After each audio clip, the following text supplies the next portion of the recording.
اس نے اظہار کی. قیل ادخل الجنہ، کہا گیا جنت میں داخل ہو جا. قال یا لیت قومی یعلمون، کہنے لگا ہائے کاش میری قوم کو پتہ چل جائے.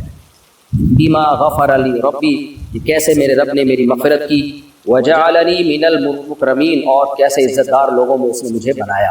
کیسا مجھے عزت مکرمین، یعنی اس نے جب دیکھا نا اور بھی بہت سارے لوگ ہیں مکرم، اکرام کیے گئے لوگ جن کا اکرام کیا گیا ہے، کیسے لوگ ہیں یہاں پہ، تو اللہ نے مجھے بھی ان لوگوں میں شامل کر دیا. کاش میری قوم کو یہ پتہ چلا. بہت سے علماء نے اس آیت سے استدلال کیا ہے قبر کے عذاب اور قبر کے ثواب، کیونکہ جنت میں تو ہم آخرت میں داخل ہوں گے، حساب و کتاب ہوگا، وہ تو ایک بڑا طویل سلسلہ ہے. تو یہ برزخی مراد ہو سکتی ہے، اس سے قرآن کے ظاہر سے یہی پتہ چلتا ہے.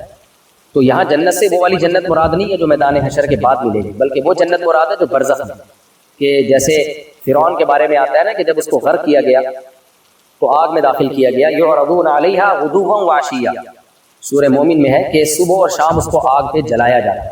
تو یہ صبح و شام جو آگ پہ جلایا جا رہا ہے یہ برزخ میں ہے. حالانکہ فرعون کی جو ممی ہے، اس کی جو ڈیڈ باڈی ہے، وہ تو محل میں رکھی ہوئی ہے، میوزیم میں رکھی ہوئی ہے، سوری، لیکن قرآن کہہ رہا ہے اس کو صبح و شام آگ میں جلایا جاتا ہے. وَيَوْمَ تَقُومُ السَّاعَةُ أَدْخِلُوا آلَ فِرْعَوْنَ أَشَدَّ الْعَذَابِ، اور جس دن قیامت قائم ہوگی تو کہا جائے گا فرعون کو اس سے سخت عذاب میں داخل کرو. تو اس سے پتہ چلتا ہے کہ بھئی ایک آگ پہلے بھی ہے اور ایک بعد میں ہے. تو ایک برزخ جنت کی بھی ہے اور ایک میدان حشر کے بعد ہوگی. بڑی جنت جو حقیقی جنت ہے وہ میدان حشر کے بعد قائم ہوگی، لیکن ایک برزخ کی بھی ایک جنت ہے جو جس کی پوری حقیقت اللہ ہی جانتا ہے. حدیثوں میں اس کی مختصر تشریح آئی ہے کہ جنت کی کھڑکی کھول دی جاتی ہے، رزق دیا جاتا ہے، تو شہداء کے لیے خاص طور پر. یہ تو چونکہ شہید تھا تو اللہ تعالیٰ کہتے ہیں کہ اس سے کہا گیا جنت میں داخل ہو جا. تو جیسے ہی داخل ہوا ہے اس نے کہا، جو بھی برزخ کی جنت ہے، قال یا لیت قومی یعلمون، ہائے کاش میری قوم کو پتہ چلا. یعنی وہ تو یہ دیکھ رہا ہے نا انہوں نے میری گردن اڑائی اور میں ادھر کیسے نعم میں اور نعمتوں میں داخل ہوا ہوں. تو میری قوم کو پتہ چل جائے کہ چند سیکنڈ کے فاصلے پر آگ ہے اور چند سیکنڈ کے فاصلے پر جنت ہے. کاش میری قوم یہ منظر دیکھ لے تو وہ سارے کے سارے مومن ہو جائیں. اس سے بھی پتہ چلتا ہے کہ اس کے دل میں اب بھی اپنی قوم کی خیر خواہی کا کتنا جذبہ تھا. دیندار کو ایسا ہی ہونا چاہیے، حالانکہ قوم نے تو قتل کر دیا اس کو، پھر بھی اس کے دل میں جذبہ ہے کہ کیسے بے وقوف لوگ ہیں، کاش یہ برزخ کے اس طرف جھانک کے دیکھ لیں تو ان کو اندازہ ہو جائے کہ کیسا اللہ تعالیٰ نے مجھے نعمتوں میں رکھا. یہ سارے مسلمانوں ہیں، لیکن اللہ کی طرف سے آزمائش ہے کہ اللہ نے جو برزخ کا یعنی موت اور زندگی کے درمیان ایک پردہ ڈالا ہوا ہے، آپ یہاں سے وہاں نہیں جھانک سکتے. یہ اللہ کی ایک قدرت ہے اور آزمائش. اگر اللہ یہ پردہ ہٹا دے تو پھر تو ساری دنیا مومن ہو جائے، آزمائش ہی ختم ہو جائے. وما انزلنا على قومه من بعده من جند من السماء. اچھا، وجعلنی من المکرمین، یہ بھی پتہ چلتا ہے کہ برزخ میں نیک لوگوں کی ملاقاتیں بھی ہیں. یہ بات تو احادیث سے بہت وضاحت کے ساتھ ثابت ہے. بعض صحابہ دنیا سے جاتے ہوئے خوش ہو رہے تھے کہ کل ہماری ملاقات ہونے والی ہے محمد صلی اللہ علیہ وسلم سے اور اصحاب سے. تو یہ بات قرآنوں سے بھی ثابت ہے، حدیث سے. قرآن کا تو مجھے اس وقت ذہن میں نہیں، لیکن حدیث سے ہی بات بہت، قرآن کی اس آیت میں بھی اشارہ ملتا ہے کہ اشارہ کیا ایک طرح کی صراحتی ہے، اور حدیث میں تو بہت وضاحت کے ساتھ ہے کہ برزخ میں نیک روحوں کی ملاقاتیں ہوتی ہیں. اس نے کہا نا اللہ نے مجھے بھی ان لوگوں میں شامل کر دیا جو عزت والے لوگ ہیں. کاش میری قوم یہ منظر دیکھ. وما انزلنا على قومه من بعده من جند من السماء وما كنا منزلين. اللہ تعالیٰ کہتے ہیں ہم نے اس قوم پر، اس شخص کے بعد آسمان سے کوئی لشکر نازل نہیں کیا اور نہ ہم نازل کرنے والے. یعنی ہم نے یہ نہیں کیا کہ ہم نے ان قوم کو تباہ کرنے کے لیے لاکھوں کروڑوں فرشتے آسمان سے اتارے، اور نہ ہم یہ کرنے والے تھے، یعنی ہمیں اس کی ضرورت بھی نہیں تھی. ان کانت الا صیحۃ واحدۃ، نہیں تھی وہ مگر ایک زوردار آواز. زوردار کا ترجمہ ہے واحدہ کے لفظ سے کر رہا ہوں. ایک آواز تھی، ظاہر بہت زوردار ہوگی. ایک آواز تھی، ایک چیخ تھی. فَإِذَا هُمْ خَامِدُونَ، اچانک وہ بجھ گئے. یہ بھی بلاغت کا ایک قاعدہ ہے. بجھتے انسان نہیں ہے، آگ بجھتی ہے. لیکن آگ میں کیسی گرمائش ہوتی ہے، کیسے شعلے مار رہی ہوتی ہے آپ، اور کیسا تکبر دکھا رہی ہوتی ہے. دیکھنے والا کبھی یہ سوچ ہی نہیں سکتا کہ یہ ایک سیکنڈ میں بھی غائب بھی ہو سکتی ہے. لیکن آپ ذرا سا پانی ڈالیں تو کیسے غائب ہو جاتا ہے، اس لیے اس کو بجھنا کہتے ہیں. تو گویا کہ یہ لوگ بھی متکبر تھے، طاقتور تھے، شعلے مارتے ہوئے، دھمکیاں دیتے ہوئے، تو آگ کی شعلوں کی طرح. لیکن ایک چیخ نے ان کو ایسے بجھا دیا جیسے کہیں بہت بڑی آگ لگی اور آپ اس پہ آ کے پانی ڈال دیں تو ایسا نام و نشان ختم ہوتا ہے جیسے کچھ تھا ہی نہیں. فَإِذَا هُمْ خَامِدُونَ، اذا مفاجاتی ہے یعنی اچانک وہ بجھ کے رہ گئے. یا حسرتاً علی العباد، ہائے افسوس ہے بندوں پر. یعنی اللہ تعالیٰ یہ لفظ استعمال کر رہے ہیں. ما یاتیہم من رسول، ان کے پاس کوئی بھی پیغمبر نہیں آتے، الا مگر یہ کہ کانوا بہ یستہزئون، یہ لوگ ان کا مذاق اڑاتے ہیں. انکار کرنے سے بھی بڑھ کر آگے جاتے ہیں، مذاق اڑاتے ہیں. الم یروا کم اہلکنا قبلہم من القرون، کیا یہ لوگ دیکھتے نہیں ہیں ہم نے ان سے پہلے کتنی بستیوں کو ہلاک کر دیا، انہم الیہم لا یرجعون، کہ اب وہ بستیاں ان کی طرف لوٹ کر نہیں آتی ہیں، وَإِن كُلٌّ لَمَّا، اور تمام کے تمام، جمیع لدینا محضرون، جمیع کا مطلب کہ یہ تمام کے تمام لدینا محضرون، ہمارے سامنے حاضر کیے ہیں، جتنی بستیاں ہم نے ہلاک کر دی ہیں، تباہ کر دی ہیں، فنا کوئی بھی نہیں ہوئی ہے اس میں، یہ سب کے سب قیامت کے دن زندہ کر کے ہمارے سامنے حاضر کیے جائیں گے۔ یہ ہمارا سورہ یاسین کا رکوع نمبر 2 الحمدللہ کمپلیٹ ہو گیا۔ اب میں اگلے رکوع کے ترجمے کی طرف چلتا ہوں۔ سورہ یاسین کا رکوع نمبر 3 اور 23ویں پارے کا رکوع نمبر 2 انشاءاللہ میں شروع کرتا ہوں۔ مختصر لفظی ترجمہ ہوگا مختصر گرامر کے ساتھ، پھر انشاءاللہ اس کی تفسیر ہوگی۔ بسم اللہ الرحمن الرحیم۔ وآیۃ لہم الارض المیتہ، اور ان لوگوں کے لیے ایک نشانی الارض زمین ہے، المیتہ مردہ، زمین عربی میں مؤنث ہے، تبھی اس کی جو صفت آئی ہے نا المیت کے بجائے المیتہ، یعنی آگے تا لگی ہوئی۔ احییناہا، ہم نے اس زمین کو زندہ کیا، واخرجنا منہا حبا، پھر ہم نے اس زمین سے ترکاریاں نکالی، فمنہ یاکلون، پس اس سے یہ کھاتے ہیں، وجعلنا فیہا جنات، اور ہم نے بنائی اس زمین میں جنات باغات، من نخیل کھجور کے، واعناب عنب کی جمع اعناب، اور انگور کے، وفجرنا فیہا من العیون، اور جاری کر دیے ہم نے اس زمین میں تفجیر۔ آپ کو نے یہ جدید عربی میں ایک لفظ انفجار کا سنا ہوگا، دھماکہ کہیں ہوتا ہے کوئی چیز پھٹتی ہے نا، تو ایسے جب پریشر کے ساتھ نہیں پانی بہ رہا ہوتا، تفجیر اس کو کہا جاتا ہے۔ وفجرنا فیہا من العیون، اور ہم نے اس میں چشمے جاری کر دیا۔ عین عربی میں عین کا جو لفظ ہے نا، عین یون، عین یا اور نون، عین انسانی آنکھ کو بھی کہتے ہیں، عین جاسوس کو بھی کہتے ہیں، عین کسی متعین چیز کو بھی کہتے ہیں۔ جب انسانی آنکھ کو عین کہتے ہیں تو اس کی جمع آتی ہے اعین، اعین، اور جب کسی متعین شخص کو کہا جاتا ہے تو اعیان اس کی جمع آتی ہے۔ اور عین عربی میں سورج کی ٹکیا کو بھی کہا جاتا ہے، اور عین جو ہے یہ چشمے کو بھی کہا جاتا ہے۔ لِيَأْكُلُوا مِن ثَمَرِهِ، تاکہ یہ لوگ اس کے پھل سے کھائیں، وَمَا عَمِلَتْهُ أَيْدِيهِمْ، اور نہیں بنایا ان درختوں کو، ایدیہم ان کے ہاتھوں نے، ان کے ہاتھوں نے یہ ایجاد نہیں کیے۔ افلا یشکرون، یہ لوگ شکر ادا کیوں نہیں کرتے؟ سبحان افلا یشکرون، تو یہ شکر نہیں کرتے کیا؟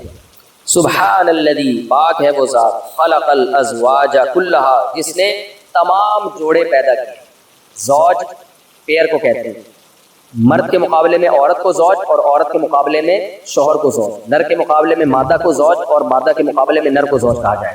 تو جوڑے پیدا کیے، مما، ان چیزوں کے بھی، تم بت الارض، ان کو زمین اگاتی ہے، یعنی پودوں میں بھی جوڑے پیدا کیے اس نے، ومن انفسہم، اور ان کی ذات میں بھی جوڑے پیدا کیے جیسے مرد اور عورت، ومما، اور ان چیزوں میں بھی، لا یعلمون، مما اصل میں تھا من ما، اور ان چیزوں میں بھی لا یعلمون، جن کو لوگ نہیں جانتے، ان میں بھی پیئرنگ کا پورا نظام اللہ نے بنایا ہوا ہے۔ وآیۃ لہم اللیل، اور ان کے لیے نشانی رات ہے، نسلخ منہ النہار، ہم اس رات سے دن کو کھینچ لیتے ہیں۔ سلخ کھال اتارنا ہوتا ہے نا جانور کی، جیسے ہم کھال اتارتے ہیں اس کو بھی سلخ کہا جاتا ہے۔ تو رات کو ہم دن سے کھینچ لیتے ہیں، رات کی گویا چادر ہے جس کو ایسے کر کے ہم اتارتے ہیں تو دن آ جاتا ہے، دن گویا ایک چادر کی طرح ہے جس کو ہم کھینچ لیتے ہیں، اتار لیتے ہیں، اور رات آ جاتا ہے۔ فَإِذَا هُمْ مُظْلِمُونَ، تو اچانک یہ لوگ، اظلم یظلم، اظلاما اندھیرے میں آ جانا، مظلم اندھیری رات کو بھی کہا جاتا ہے، لیلۃ مظلمۃ، اور اظلم الرجل انسان اندھیرے میں ہو گیا، جیسے آپ بیٹھے ہوئے اچانک اندھیرا ہو جائے تو آپ کو کہہ سکتے ہو اظلمت، یعنی میں اندھیرے میں آ گیا۔ فَإِذَا هُمْ مُظْلِمُونَ، اچانک یہ اندھیرے میں ہو جاتے ہیں۔ وَالشَّمْسُ تَجْرِي، اور سورج چل رہا ہے، لِمُسْتَقَرٍّ، استقرار، قرار سے نکلا ہے، قرار ٹھکانے کو بولتے ہیں، کہتے ہیں نا قرار آ گیا، طبیعت کو سکون آ گیا۔ مستقر اصل میں تھا مستقرر، باب استفعال ہے نا، استقرار، استخراج۔ میں نے جب شروع کے 8 لیکچروں میں آپ کو بتایا تھا تفسیر کے کہ مکان کے لیے، کسی جگہ کے لیے مستفعل یا مفعل کا وزن استعمال ہوتا ہے۔ جب ثلاثی مجرد ہو تو مفعل کا وزن، اور باب جو ثلاثی مزید فی کے ابواب ہے، ثلاثی مجرد اور مزید فی تو آپ کے ذہن میں نہیں ہوگا، لیکن بس اتنا ذہن میں رکھیں کہ یہ جو مستفعل یا مکرم، یہ ظرف جگہ کے معنی میں، مستقر قرار گاہ ٹھکانہ، تو اللہ کہتے ہیں والشمس تجری، سورج چل رہا ہے، سورج کا لفظ عربی میں مؤنث ہے، تبھی یجری کے بجائے اس کے لیے تجری کا لفظ استعمال ہوا، وہ چل رہا ہے لمستقر، ایک ٹھکانے کے لیے، لہا جو سورج کے لیے، یعنی سورج کے لیے ہم نے ایک ٹھکانہ بنایا ہوا ہے، ٹھکانے سے مراد جو سورج کی رہائش گاہ ہے، وہی اس کا جو مدار ہے وہ رہائش گاہ ہی ہے نا، وہی رہتا ہے، ادھر ادھر نہیں جاتا اس سے، تو وہ چل رہا ہے اس ٹھکانے کے لیے کا مطلب اس ٹھکانے سے ہٹتا نہیں، انسان قرار حاصل کرتا ہے نا اپنے مکان کے لیے، مکان کے لیے کا مطلب مکان میں، یا مکان اس مکان کے لیے اس کو ٹھکانہ دیا ہوا ہے اللہ نے، جو ہمیں دیا ہوا ہے، جو ہمارے لیے۔ والشمس تجری لمستقر لہا، سورج چل رہا ہے اس ٹھکانے کے لیے، لہا جو ٹھکانہ سورج کے لیے ہے، ذالک تقدیر، یہ مینجمنٹ ہے، بار بار یہ لفظ میں بتا چکا ہوں، عربی میں تقدیر کہتے ہیں اندازہ، اندازے سے مراد باقاعدہ یعنی ایڈجسٹمنٹ، کسی چیز کو آپ قدرنا فیہ السیر ہے نا، داؤد علیہ السلام کے بارے میں اللہ نے فرمایا کہ ہم نے ان کو کڑیاں بنانے کا حکم دیا، قدرنا فیہ السیر، کہ وہ کیا کرتے ہیں، سوری قدرنا فیہ السیر نہیں، قدر فی السرد، داؤد علیہ السلام کو حکم دیا کہ ان کڑیوں کو جوڑنے میں آپ خوب ایڈجسٹمنٹ کریں، اس یعنی بہت اچھی طرح سے ایڈجسٹ کریں اس۔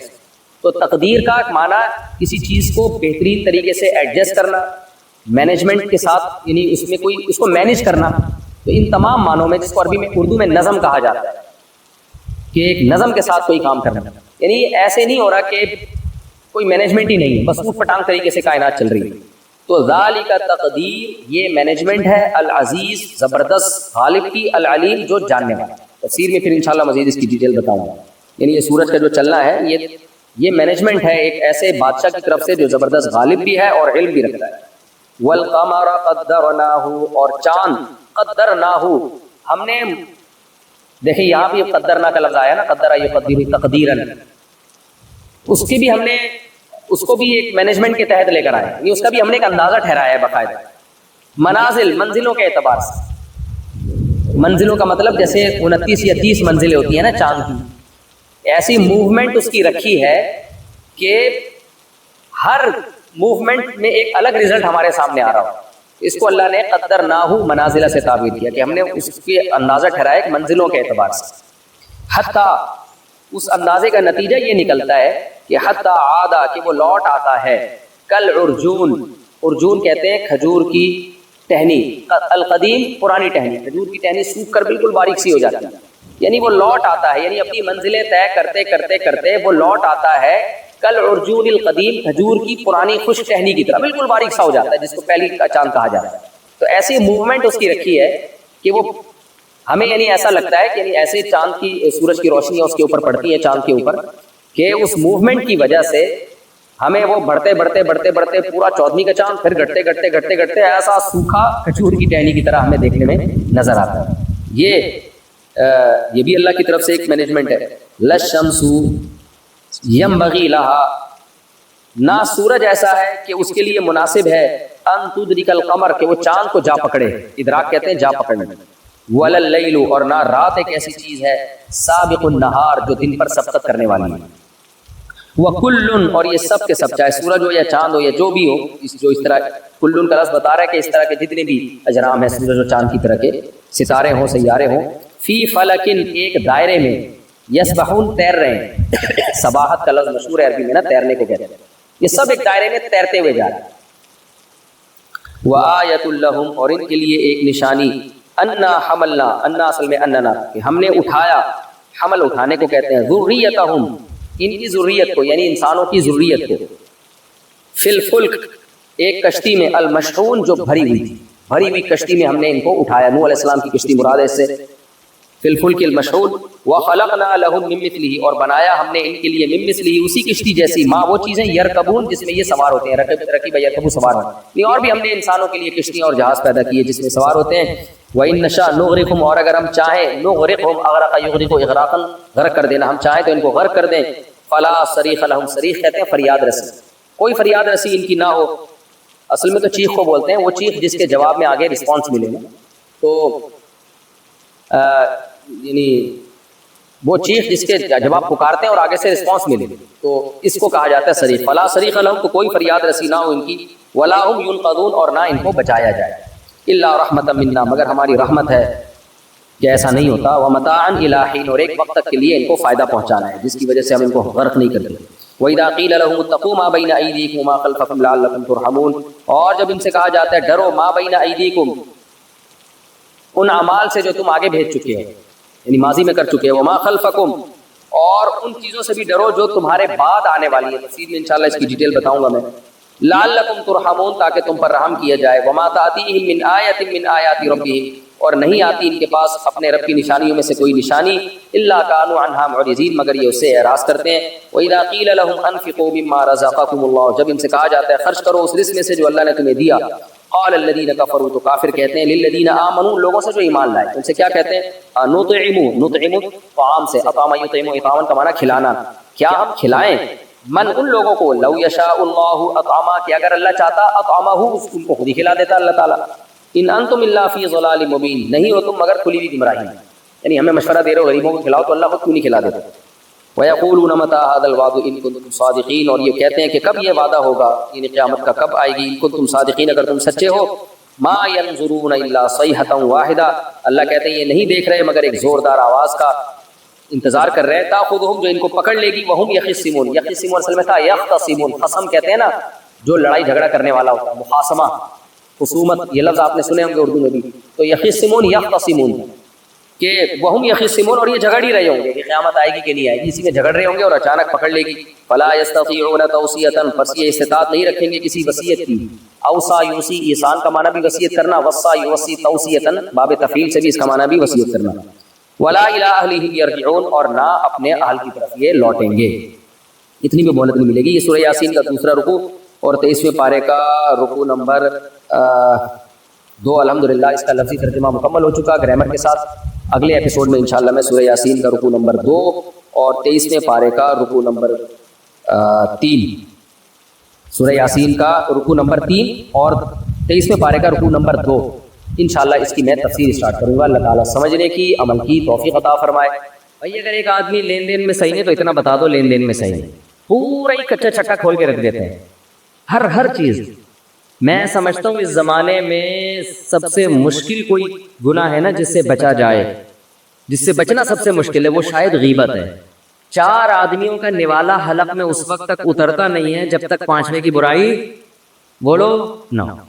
گھروں میں خواتین کہتی ہیں اگر ہم غیبت ہی نہ کریں تو پھر کیا کریں؟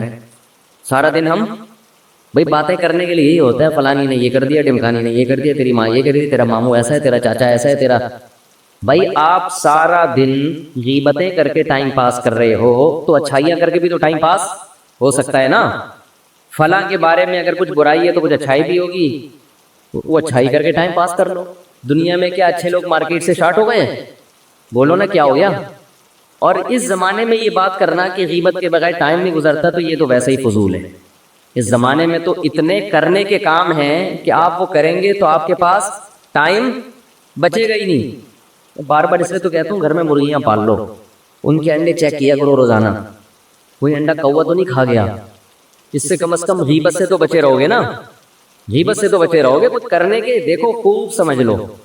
انسان جو کہتا ہے نا کہ میں فارغ ہوں، فارغ دنیا میں مردوں کے علاوہ کوئی بھی نہیں ہے. صرف مردے ہیں جو بڑے آرام سے تمیز سے جس کروٹ پہ لٹاؤ گے وہ بیچارہ کروٹ بھی چینج بولو نہیں کر سکتا، وہ کروٹ بھی چینج نہیں کر سکتا. جب تک مرا نہیں ہے انسان وہ فارغ نہیں ہے. اس لیے کہ آپ اگر جسم سے کچھ بھی نہیں کر رہے آپ کا دماغ پھر بھی کر رہا ہے، وہ چلتا رہتا ہے. مجھے ایک بات بتاؤ، ایک آدمی بیٹھا ہوا پلاننگ کر رہا ہے کہ ڈالر کیسے کم کیا جائے، پیٹرول کو کیسے، یہ میں ایسی مثال دے رہا ہوں جو مارکیٹ میں ہے ہی نہیں، کیونکہ ہمارے حکمرانوں میں سے کوئی بھی میرا خیال ہے اس پہ غور نہیں کر رہا. کوئی اور مثال لے لیتے ہیں. آپ بیٹھے ہوئے پلاننگ کر رہے ہو، دماغ لڑایا ہوا ہے آپ نے، کچھ بھی پلاننگ کر رہے ہو، اپنے فیوچر کی پلاننگ کر رہے ہو. یار میں پیسے کیسے کماؤں، یار میری بائک ہے اور پیٹرول 200 تک پہنچ رہا ہے، میں کیا کروں، میں کیا سلنڈر لگوا لوں اس میں، شمسی توانائی سے چلاؤں یا بائک بیچ کے کباڑ والے کو دے دوں، کیا کروں. یہ لوگ سوچ رہے ہیں بہت سے. اب آپ بیٹھے بیٹھے سوچ رہے ہو، لوگ کیا سمجھیں گے، آپ کیا ہو فارغ ہونا یہ سمجھیں گے، لیکن آپ فارغ بہت مصروف ہو گیا. اس دوران کسی کا فون آیا اس کو سنا دو گے یار میں اتنی امپورٹنٹ 4تھی شادی کا سوچ رہے ہو، فرض کر لو، اب سمجھ میں آئے گا، ویسے سمجھ میں نہیں آ رہا تھا.